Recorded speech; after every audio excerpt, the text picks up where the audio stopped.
next contestant, number 193, Before It Hits Home.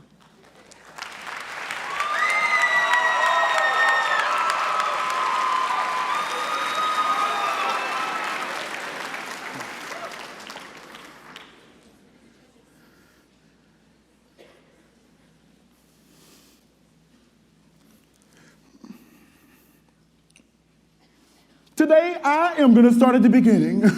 Oh, I mean the very beginning. My dad is banging my mom. Fast forward to 9 months later, time to be born. I opened my eyes to see all the other gay babies in the nursery. Hi. Brothers and sisters, we must stop the homosexuals from copulating. They're populating our earth at an alarming rate. I said the moles are taking over the planet, Shirley. Big Shirley girl. You know Barbara. Well, she sits at her desk all day acting like she's the one in charge. Oh, but today, girl, today I had to let her fat ass know. Oh, I marched my fat ass right up to her face and I said, Barbara, mama, are you busy? You ain't the one running shit here. An older boy kissed me today.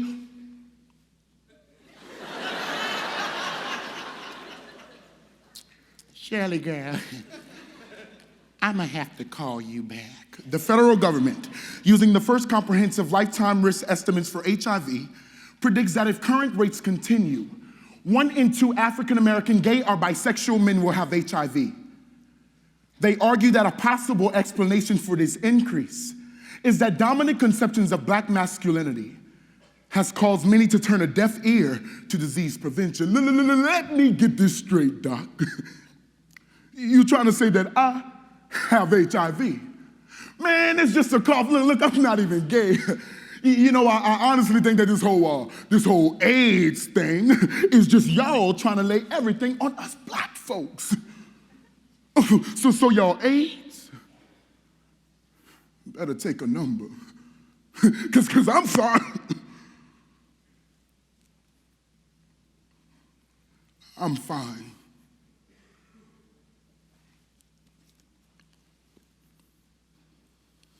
In 2013, medical researchers analyzed the racially contrasting HIV infection patterns in which black men tested positive at 3 times the rate of white men. Dr. Sarah Williams links this disparity to the lack of media acknowledgement of black gay lives at the height of the AIDS crisis.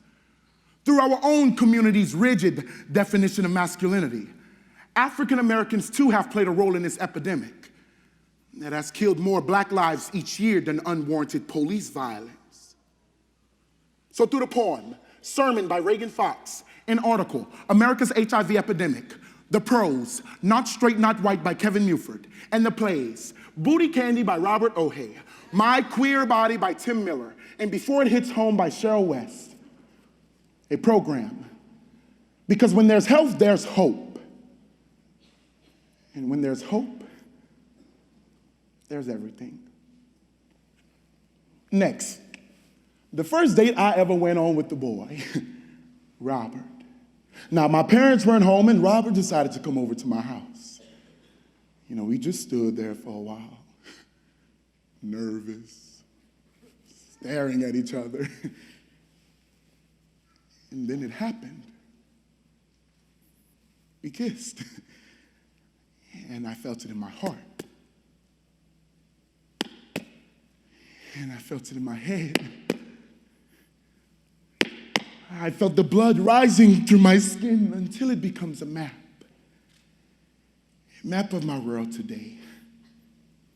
It shows you where I have been and what it took to get here. Suda baby, folks don't just up and kiss for no reason. I mean, you must have been doing something for him to want to do that. You know, you need to start playing some sports.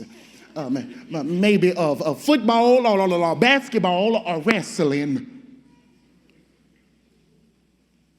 Well, maybe not wrestling, but that was, but that wasn't the first time either. Whenever we were at school, he asked if I was lonely and if I wanted to go back to his place. Back to his place. Back to his place. Have you lost your damn mind, Doc? Look, I got a woman. We thinking about getting married, and now you telling me I got AIDS?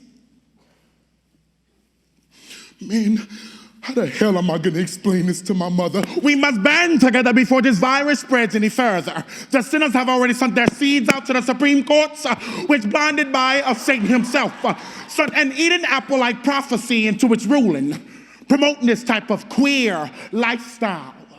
It is time that we straighten things out. You know, your grandmother always told me not to let you cook or do laundry. But I told her to mind her own goddamn business because you are my child. And I'm the one that's going to work every day to put clothes on your back and Happy Meals in your mouth. So this summer you will learn to play a sport by spending all summer with balls in your face, mama.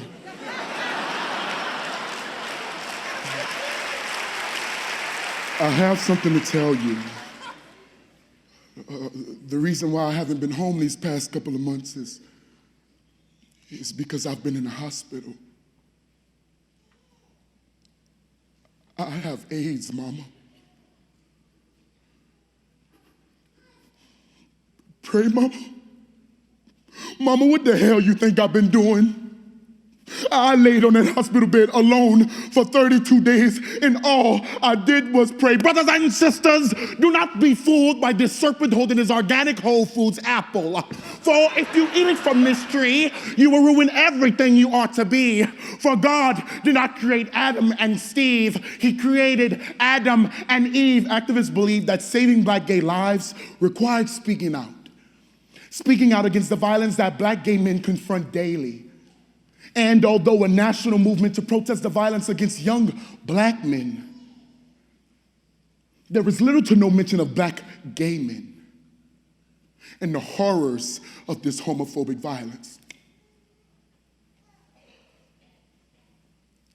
There has been a plague of hatred in this land.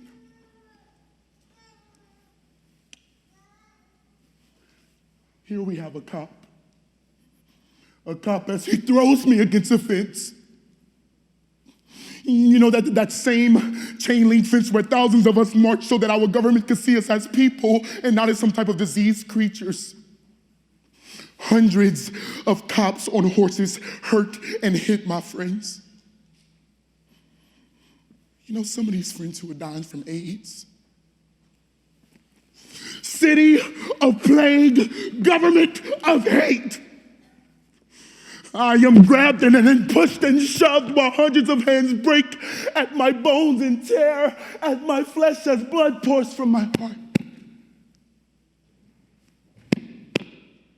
And from my head, these two places where I first felt love for another boy as I watched Robert stabbed 9 times with an ice pick in front of a gay bar. You know, I am tired of trying to get right with you, God, Mama. You know, I prayed for some spare time to keep me from throwing up my guts every hour, to keep me from shitting all over myself, to give me the strength to wipe myself good enough so I don't have to smell myself at night. You know, I prayed that they would stop experimenting on me.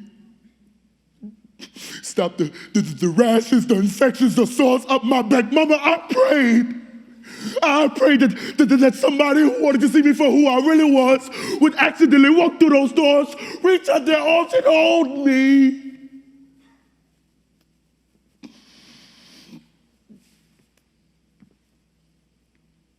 Because I was scared, Mama.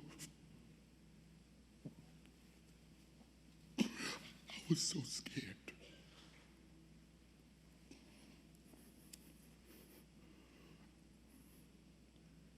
And in a society that produces and tolerates negative images of non-white groups and relies on derogative terminology to reference same-sex desires, social recognition for young Black gay men remains a difficult change. Without an acknowledged heritage, one voice may be drowned out, and one's will to live may end.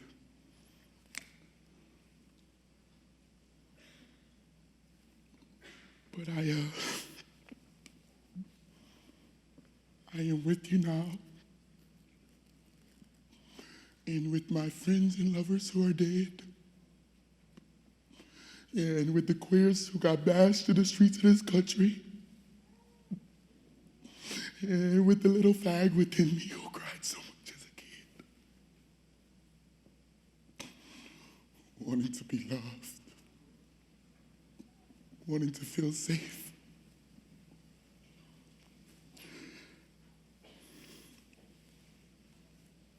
This is my queer body.